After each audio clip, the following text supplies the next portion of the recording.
घर में कोई भोजन करने आया, शंकर जी के मंदिर में आप जल चढ़ाने जा रहे हो, पूजन की थाली लगाकर पूजन करने बैठ रहे हो, वृक्ष के नीचे जल चढ़ाने जा रहे हो, हाथ में पानी का लोटा है, ट्रे में गिलास है, किसी अतिथि को, किसी ब्राह्मण को, किसी साधु को, सन्यासी को, तपस्वी को, साधक को, उपासक को, अतिथि गण को या भगवान को जल चढ़ाने जा रहे हो, या पूजन की थाली रखने जा रहे हो, उसमें जो लोटा रखा हुआ है या अलग से लोटा पकड़ा हुआ है, वो लोटा, वो गिलास, पानी का भरा हुआ पात्र जब नीचे गिरता है, अपन कहीं जा रहे हैं, किसी को जल देने जा रहे हैं, किसी को पानी पिलाने जा रहे हैं, किसी भगवान शंकर के शिवालय में जल चढ़ाने जा रहे हैं, और अगर वो जल का पात्र नीचे गिर जाता है तो प्रसाद शिव महापुराण की कथा कहती है वो शुभ नहीं माना जाता, उसको शुभ नहीं कह सकते। प्रसाद शिव महापुराण की कथा कहती है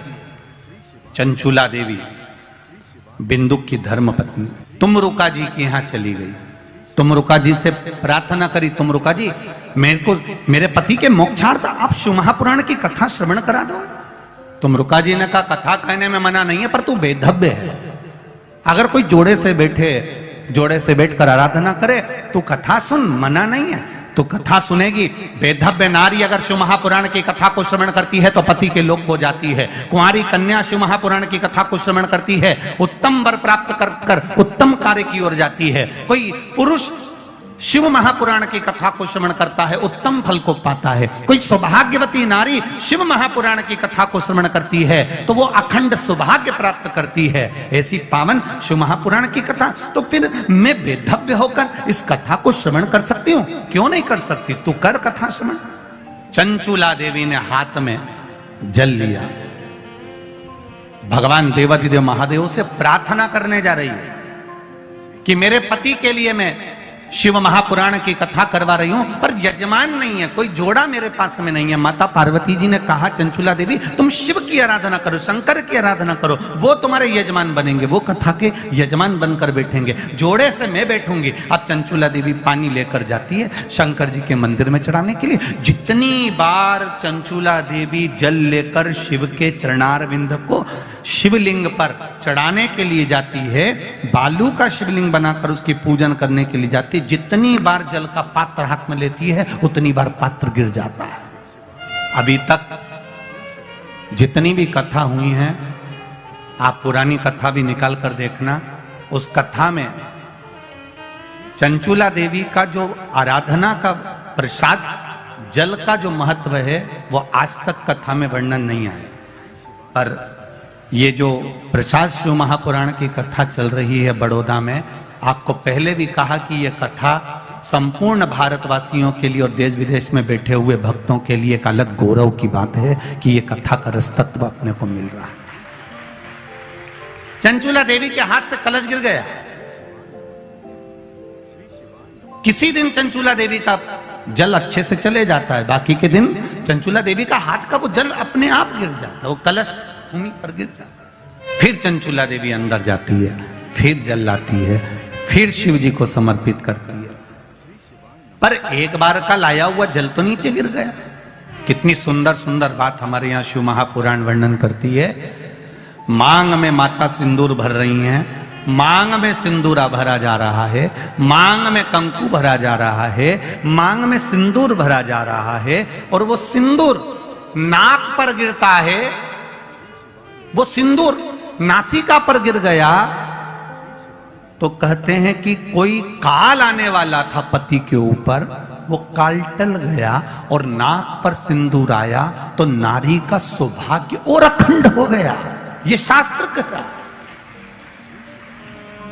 और सिंदूर भरते समय वही सिंदूर अगर भूमि पर गिर गया तो अब देखिए जरा, देवी भागवत को उठाकर पढ़िएगा, वो सिंदूर जो मांग में भरा जा रहा है और नाक पर गिर गया तो शुभ होगा, पति की उम्र बढ़ाएगा, घर में बच्चों का विवाह होने वाला होगा, कोई अच्छी सूचना आने वाली होगी। मांग में भरने वाला सिंदूर नाक पर आकर गिरता है तो कोई सूचना अच्छी मिलने वाली होती है, कोई बंधन कटने वाला होता है, कुछ अच्छा हमारे परिवार में होने वाला होता है, पति की उम्र बढ़ने वाली होती है, कोई रोग आने वाला था वो कट रहा होता है, और वही सिंदूर अगर भूमि पर मांग में भरते समय गिर जाता है तो समझ लो कि कुछ ना कुछ ऐसा काम होने वाला है कि मेरी आंख में आंसू आएंगे। वो निश्चित है, वो निश्चित है। चाहे वो किसी प्रॉपर्टी के चक्कर में हो, परिवार के चक्कर में हो, नातों के चक्कर में हो, पुत्रों के चक्कर में हो, बेटियों के चक्कर में हो, पति के चक्कर में हो, रिश्तेदारों के चक्कर में हो, कुटुंब मायका ससुराल के चक्कर में हो, पर निश्चित है कि नेत्र में जल जरूर आएगा, ये निश्चित था। क्योंकि भूमि पर वो सिंदूर अगर नाक पर गिरा है तो शुभ है, पर वही सिंदूर अगर भूमि पर गिरा है तो वो अशुभ है। बहुत ध्यान देना जरा। प्रसाद शिव महापुराण की कथा चल रही है। संपूर्ण देशवासियों की मेरी माताओं से निवेदन है, मेरे इन भाइयों से निवेदन है, उसको जरा ध्यान से सुनना। आप सालासर बालाजी गए, आप मेहंदीपुर बालाजी गए, आप पावागढ़ की माता पर गए, आप किसी देवी मंदिर में दर्शन करने के लिए गए, वहां से उन्होंने हनुमान जी के मंदिर का सिंदूर लिया और तुम्हारे माथे पर लगा दिया। समझना जरा कथा को बहुत अच्छे से। उन्होंने हनुमान जी का सिंदूर लिया, तुम्हारे मस्तक पर लगा दिया। अब मस्तक पर आपने अगर सिंदूर लगाया है और हनुमान जी महाराज का या देवी जी का या भगवान का सिंदूर आपके मस्तक पर लग गया है, तो वो सिंदूर कम से कम शास्त्र कहता है 2.5 घंटे तक आपके मस्तक पर रहना चाहिए। कितने घंटे तक रहना चाहिए? जम के बोलो जरा। 2.5 घंटे तक रहना चाहिए। कारण क्या है? भगवान के चरण का अगर कोई कुंकू या सिंदूर हमारे मस्तक पर लगाया गया है, वो 2.5 घंटे तक रहे, उसके बाद उस सिंदूर को किसी नैपकिन, कपड़ा या अन्य चीज से पोंछ देते हैं। पोंछने के बाद वो गलत जगह पर टंग जाता है, लोग उसका गलत हाथ का प्रयोग कर लेते हैं। वो जितनी जगह गलत जगह जाता है उतना दोष हमको लगते चले जाता है। इसलिए उस सिंदूर का क्रम है कि कोई पुष्प है, उस पुष्प से उस सिंदूर को लगा लिया जाता है, कोई पत्ती है उससे सिंदूर को लगा लिया जाता है, उस पुष्प को फिर विसर्जन में, अगर विसर्जन में नहीं रख सकते तो अपने घर में जो गमला होता है जिसमें पौधा लगा होता है, उस पौधे में उसको डाल दिया जाता है, जिससे वो सिंदूर उसमें मिल जाए और हमारे घर में सदा रहे। पर हमने कोई टाविल, होटल में ठहरे तो होटल के टाविल से पोंछ दिया, कहीं ठहरे थे तो दीवार से पोंछ दिया, कहीं लगा दिया, उसका दोष है। कितना सुंदर बात कहा गया है। नारी मस्तक पर मांग में सिंदूर भर रही है, नाक पर गिरा शुभ है, जमीन पर गिरा शुभ है। जमीन पर गिरा वो अशुभ है, पर मांग का सिंदूर नाक पर आया। इसलिए आज भी बिहार में, जो लोग राजस्थान में, बिहार में, मारवाड़ में इधर उधर अगर आप लोग जाते होंगे तो जब कई बार आपने देखा होगा, आप जाइए जरा कहीं योग लगे तो दादी रानी सती के मंदिर पर जाइए, या आप कहीं झुंझुन जाइए, कहीं आप बिहार साइड, उत्तर प्रदेश साइड में जाएंगे तो माताएं जब मांग भरती है, जब वो छठ की पूजन करती है, कोई बड़ी पूजन करती है, तो सिंदूर थोड़ा सा नाक पर लगाकर सिर तक लेकर जाती है। चाहे बंगाल साइड में चले जाओ, चाहे आप यूपी में, चाहे बिहार में चले जाओ, नासिका पर सिंदूर का भाव आ जाए, जमीन पर नहीं गिरे। चंचुला देवी जो पात्र लेकर जा रही है जल का, वो जमीन पर गिरता है। चंचुला देवी दूसरा पात्र उठाती है, फिर भगवान के मंदिर में पूजन करने जाती है। आपने उठा लिया, बाल्टी में से पानी भरा, कई लोग शंकर जी के मंदिर में पानी चढ़ाने की जल्दीबाजी होती है तो बाल्टी में से पानी उठाया, पानी भरा, इतने में डालने जा रहे थे और बाल्टी में वो लोटा जो है, वो जल का पात्र जो है, कई बार हाथ से फिसल कर बाल्टी में गिर जाता है। मतलब समझो उसके पीछे कोई कारण हो सकता है। पूजन की थाली में लगाया हुआ पानी का पात्र, तुमने थाली ली, कपड़ा ढक दिया, लेकर जा रही थी, वो पानी थाली में लुढ़क गया। कारण क्या है? चंचुला देवी बार बार जल भगवान शिव को समर्पित कर रही है, जल चढ़ाने के लिए जाती, 2-4 दिन अच्छे निकलते, फिर वो पानी हाथ का गिर जाता है। चंचुला देवी के मन में तो कोई भाव प्रकट नहीं हुआ। पूजन कर कर कर कर कर कर थक गई चंचुला देवी, पर महादेव प्रकट नहीं हुए। महादेव ने ये नहीं कहा कि मैं तुम्हारे पति के लिए पार्वती जी के साथ में जोड़ा बांधकर बैठ जाता हूं और तुम्हारा जजमान पद में ग्रहण करता हूं। ये शंकर भगवान नहीं बोले चंचुला देवी से एक बार भी नहीं बोला, शब्द ही नहीं बोले। और जब चंचुला देवी बार बार जल चढ़ा रही है, शिव प्रकट नहीं हो रहा है, तब चंचुला देवी के मन में भाव जागृत हुआ तो तुमरुका जी के पास में गई। बाबा तुमरुका जी के चरणों में जाकर निवेदन किया,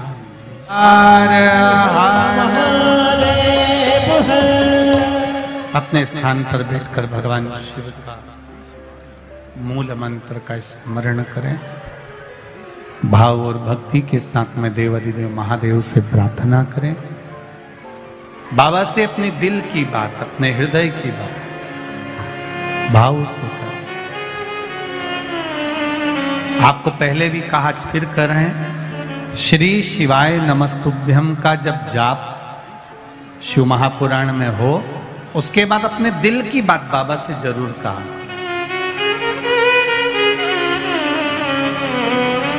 श्री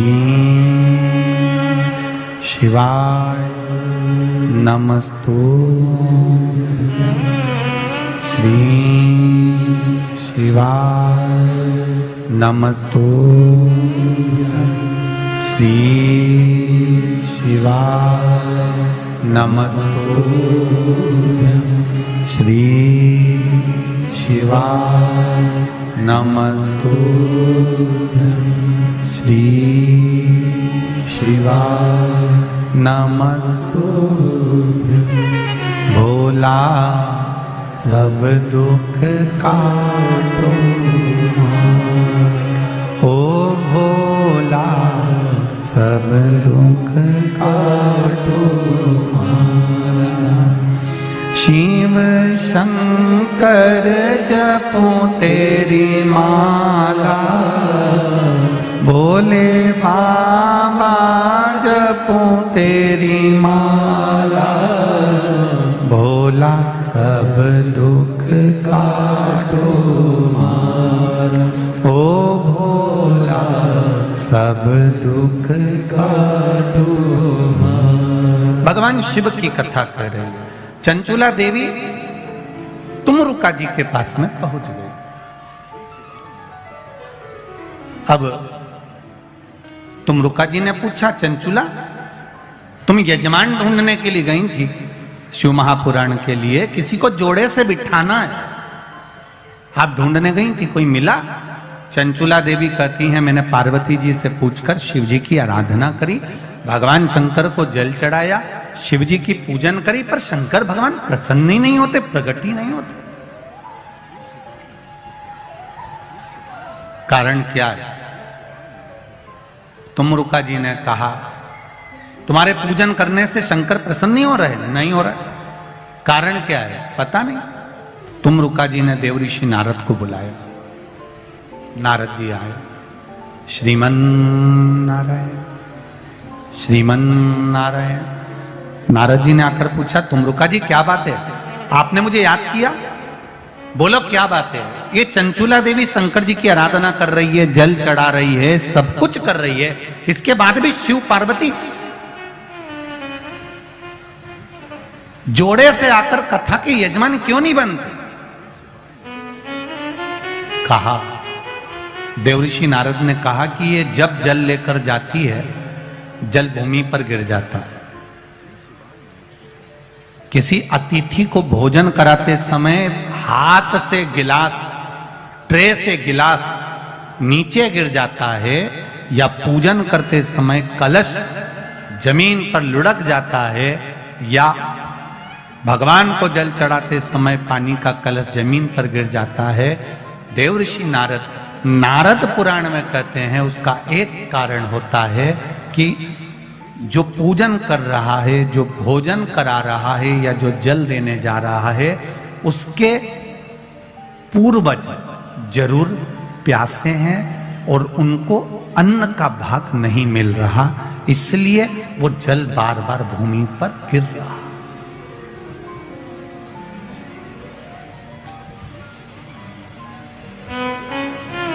आपके साथ में भी अगर ऐसा होता हो, आप मंदिर में जा रहे हो और पानी लुढ़क गया, कलश छूट गया, गिलास किसी को पानी का दे रहे थे, छूट गया, समझना हमारे पूर्वज, हमारे पितर, हमारे कुलदेव, हमारी कुलदेवी, हमारा स्मरण, कोई प्यासा है, कोई भूखा है, वो हमसे कुछ मांग रहा है, इसलिए हम उसको तो प्रसन्न नहीं कर पा रहे और दूसरे को प्रसन्न करने में लगे। हम कई बार कथा में कहते हैं, आज फिर कह रहे हैं, घर में धर्म पत्नी विराज रही है, घर के अंदर धर्म पत्नी रह रही है, तू कभी भी उससे प्रसन्न होकर बात नहीं करता और ना जाने फोन पर जब भी बात करेगा तो चेहरे पे स्माइल रहती है। बोलो, जितने लोग बैठे हैं जरा ध्यान से बोलना, और जितने लोग कथा टीवी पर सुन रहे हैं, आप घर के व्यक्ति को प्रसन्न नहीं कर पा रहे और दुनिया को प्रसन्न कर लिया तो उसका फल मिल जाएगा। पितृ घर के दुखी, देव घर के दुखी, कुलदेव घर के दुखी, और आप दुनिया को जल दे रहे, उसका लाभ क्या? तो कहा इसका कोई कारण तो जरूर है, इसका कोई तत्व तो जरूर है, इसलिए मेरे शायद ये जल जो है प्रसन्न नहीं हो रहे हैं। उसका कारण क्या हो सकता है? तो कहा इसीलिए प्रसन्न नहीं।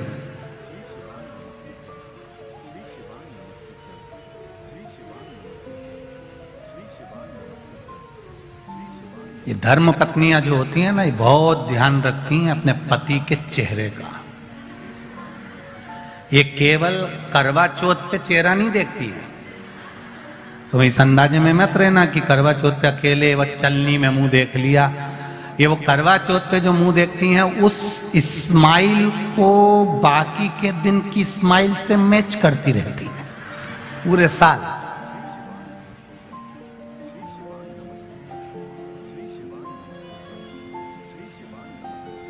ये देखती रहती है।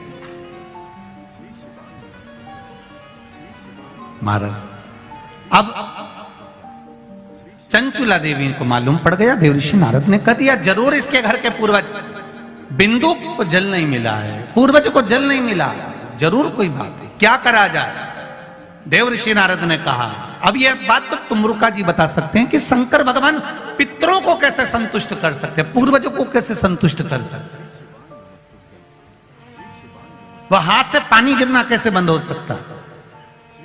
जल का पात्र ले जाते समय गिरना कैसे बंद हो सकता है? वो कैसे बंद हो सकता है? ये तुमरुका जी कर सकते हैं। तुमरुका जी ने चंचुला देवी को देखा। चंचुला जी कहती हैं मुझे कथा करवाना है, आप कुछ भी करो, पर देव ऋषि नारद कुछ बताओ कि मेरे ये भोलेनाथ राजी हो जाए और शंकर पार्वती कथा का रसतत्व ग्रहण करें। अब कहो कुछ। तुमरुका जी ने कहा, चंचुला तुम शिव जी की आराधना तो करती हो, पर कभी तुमने शंकर भगवान पर पंचामृत समर्पित नहीं करा। जरा ध्यान दीजिएगा, भगवान ब्रह्मा और भगवान विष्णु को सबसे ज्यादा प्रिय है खीर, आटा सिका हुआ का जो सीरा बनता है, पंजेरी बनती है, वो भगवान ब्रह्मा और भगवान विष्णु की प्रियता है, भगवान सत्यनारायण जी की प्रियता प्रसाद। देवी को प्रिय है चना, हलवा, सीरा, पूड़ी। सरस्वती जी को, राम जी को, दत्त को, भगवान नारायण को प्रिय है केसरिया भात।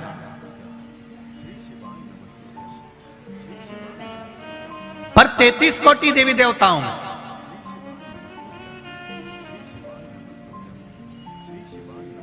केवल एक भगवान देवाधिदेव महादेव ऐसे हैं जिनकी प्रियता केवल बेलपत्र और पंचामृत। अब जरा अच्छे से समझ जाना, बहुत ध्यान लगाकर सुनना, बेलपत्र और पंचामृत है। तो कहा पंचामृत तो स्नान के काम आता है भगवान को। दही चढ़ाओ, पंडित जी बोलते हैं दूध चढ़ाओ, शहद चढ़ाओ, शक्कर चढ़ाओ, दूध चढ़ाया, जल चढ़ाया, गंगा जल चढ़ाया, ये सब तो हम भगवान के स्नान में काम लेते हैं। नहीं, अगर आप शिव जी को एक कटोरी में पंचामृत बनाकर ले जाते हैं, दूध, दही, शहद, घी, शक्कर, ये सब मिलाकर यदि आप लेकर जाते हैं और ले जाकर भगवान शंकर के सामने समर्पित करते हैं, एक बेलपत्री अशोक सुंदरी, अभी तक आपने जो बेलपत्री चढ़ाई है अशोक सुंदरी के ऊपर, डंडी का मुख जहां से पानी बहता है उस ओर रखा जाता है।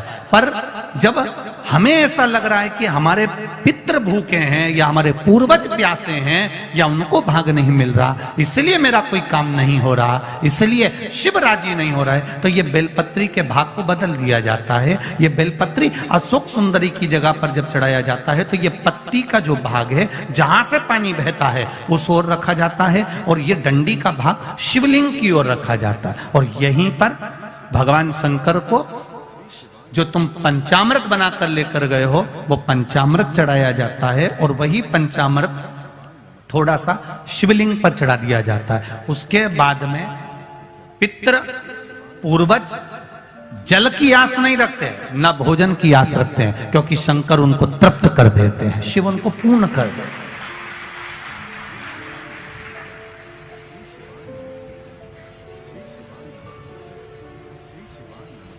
एक अंतर आप थोड़ा सा ध्यान लगाइएगा। दूध, दही, शहद, घी, शक्कर सब मिलाकर कटोरी बनाकर फ्रिज में रख दो, या फ्रिज के ऊपर रख दो, या रसोई घर में रख दो। दूध, दही, शहद, शक्कर मिलाकर, पंचामृत मिलाकर, वही पंचामृत शंकर जी के सामने ले जाओ, वही पंचामृत सत्यनारायण भगवान के सामने ले जाओ, वही पंचामृत भगवान की पूजन में ले जाओ। जो फ्रिज में रखा है उसको खाकर देखना, और जो भगवान के सामने तुमने समर्पित करा है उसको खाकर देखना, दोनों में अंतर हो जाएगा, दोनों का स्वाद बदल, दोनों का स्वाद बदल, दोनों में अंतर है। आप उसको खाकर देखिए, उसमें अंतर मिलेगा आपको।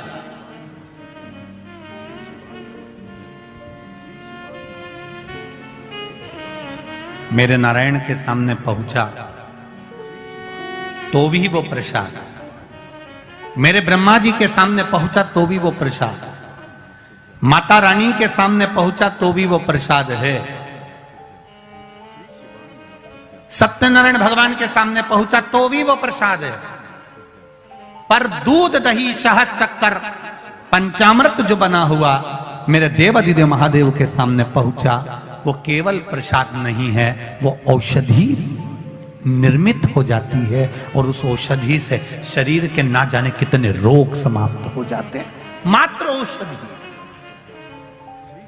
रोग मिटाने। कितना सुंदर कहा है प्रसाद का महत्व समझाते हुए हमारे संत, हमारे साधु जन, हमारे गुरुजन कहते हैं, एक बार जगन्नाथपुरी में दुनिया का सबसे ज्यादा भंडारा भोजन प्रसाद, सबसे ज्यादा जगन्नाथ का भात, जगत पसारे हाथ, जगदीश में, जगन्नाथ जी में। एक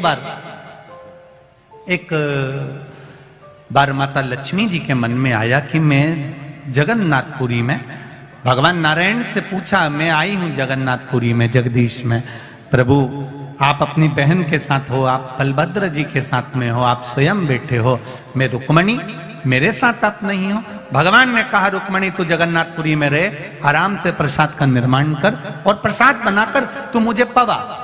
भोजन बनाने का काम माता रुक्मणी जी को दे दिया गया, माता लक्ष्मी जी को भोजन बनाने का काम दिया।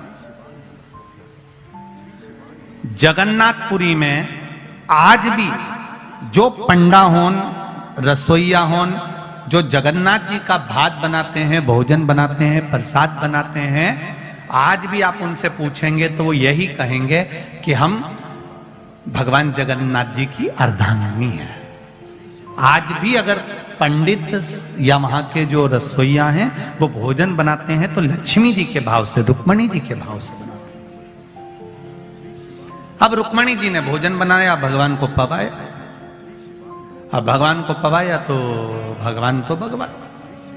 एक बार लक्ष्मी जी के मन में आया कि अब मैं थोड़ा बहुत रसोई घर में रह ली, थोड़ा बहुत घूम फिर के आती हूँ। अब आपके जैसी लक्ष्मी जी भी थोड़ी देर रसोई घर में काम करती है, थोड़ी देर गच्छी से बाहर जाकर झांकी आती है, फिर थोड़ी देर बाद आई तो मोबाइल उठा के देख लिया, रसोई घर में काम करते करते हेडफोन लगा लिया, फिर थोड़ी देर ध्यान गया तो टीवी देख ली, काम चल रहा है। लक्ष्मी जी ने सोचा चलो मैं बाहर घूम कर आती हूँ। आज लक्ष्मी जी बाहर निकल गई और लक्ष्मी जी पूरी जगन्नाथपुरी में घूम रही है, पूरी जगदीश।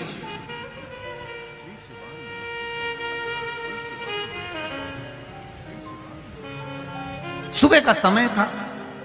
लक्ष्मी जी ने कहा आज मैं ब्रह्म मुहूर्त में जाकर देखती हूं कि किसके द्वार सजे हैं भगवान जगदीश के लिए, किसकी यहां प्रसन्नता हो रही है भगवान जगन्नाथ जी के लिए, कौन आदर कर रहा है, जरा मैं जाकर देखती हूं। अब लक्ष्मी मैया जो चली, पंडाओं के यहां पहुंची तो पंडा हूं तो आराम से सो रहे थे। दूसरों के यहां गई तो वो दूसरे भी आराम से सो रहे थे।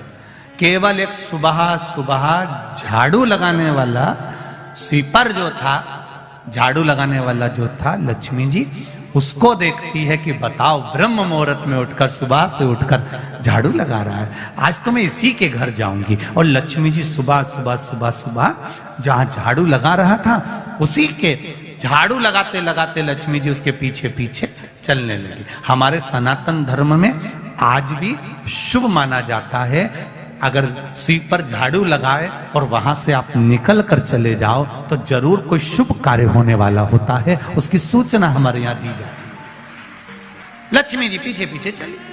अब स्वीपर जो झाड़ू लगा रहा था, सेवक जो झाड़ू लगा रहा था, लक्ष्मी जी उसके घर पहुंच गई। घर के बाहर देखा तो उसकी पत्नी ने 2 कलश सजा कर रखे थे, दिया लगा कर रखा था। अंदर जाकर लक्ष्मी जी ने देखा तो चावल तैयार हो रहे थे, पकवान तैयार हो रहा था। सब देखकर लक्ष्मी जी प्रसन्न हो गई। लक्ष्मी जी के मन में आया आज तो मैं रोज भगवान को भोजन कराती थी, पर आज मेरा मन करता है कि मैं इसके घर में खाकर जाऊं।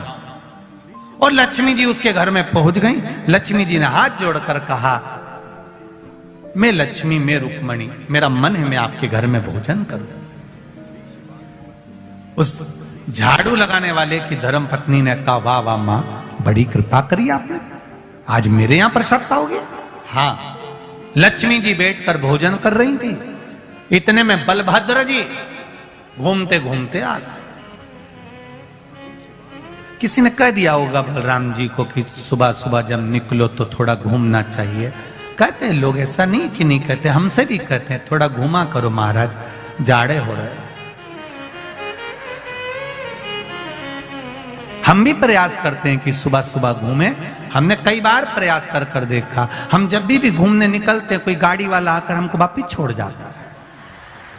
उनको लगता महाराज पैदल चल रहा है तो वापिस। मन हमारा भी करता है कि हम भी सुबह सुबह घूमें। अब बलभद्र जी प्रातः के समय पर घूमने निकले, कोई ने कह दिया होगा भ्रमण करना चाहिए। बलभद्र जी भ्रमण करते करते उसी झाड़ू लगाने वाले के पास सामने पहुंच गए। उन्होंने जो झांक कर देखा, रुक्मणी जी लक्ष्मी जी तो उसके घर में भोजन कर रही। अब तो बलभद्र जी को क्रोध आ गया। बलराम जी ने सोचा इतने बड़े घराने की बहू, मेरे कृष्ण की धर्म पत्नी, द्वारका के राजा की पत्नी, और भोजन कर रही है, वो भी वहां। बलभद्र जी को क्रोध आ गया, वापिस आ गए। रुक्मणी जी अंदर गई, भोजन बना के लाई।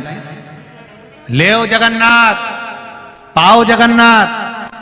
सबसे पहले थाली बलभद्र जी की लगी। बलभद्र जी ने कहा मेरा पेट भरा है, मुझे नहीं खाना।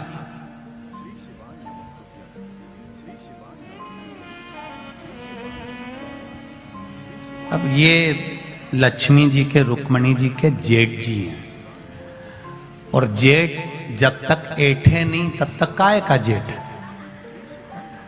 तो जेठ जो होता है वो थोड़ा ना थोड़ा तो ऐठता है। बहू ने हमारे को तो पूछा ही नहीं, बहू ने हमको प्रणाम करा ही नहीं, बहू ने हमको पानी पिलाया ही नहीं। अब रुक्मणी जी ने सबसे पहली थाली बलभद्र जी की रखी, बलभद्र जी ने नहीं खाया। भगवान कृष्ण बैठे रोटी का टुकड़ा तोड़ने लगे, उन्होंने देखा मेरा भाई भोजन नहीं कर रहा, क्यों नहीं कर रहा? भगवान कृष्ण ने पूछ लिया, दाऊ दादा क्या बात है, आप भोजन नहीं कर रहे? दाऊ दादा बोले, बस मेरे को भूख नहीं लग रही है, आज मेरा मन अच्छा नहीं। अब इनके क्या मालूम कि बहू को देख लिया था शॉपिंग मॉल में, अब इनको क्या मालूम कि ये भोजन क्यों नहीं कर रहा है। कई जेठ हो उनका तो मुंडा, जब भी देखो तब फूला। मेरे बहू पूछती भी है, लाओ मैं पानी ला दूं। भाई ने भी पूछा चाय मंगवा दूं क्या? नहीं, मेरे को पीना ही नहीं, मेरे को नहीं पीना। लाओ।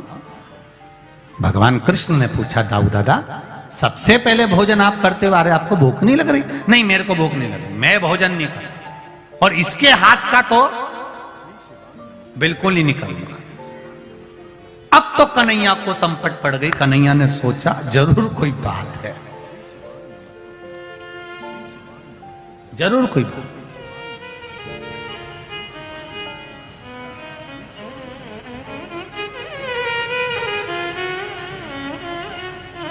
कन्हैया ने पूछा, दाऊ दादा तुमको मेरी सौगंध है, तुम बताओ आखिर बात क्या है?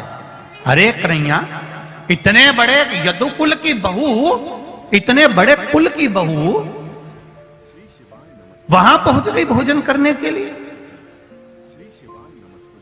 बताओ यहां कोई कमी थी क्या?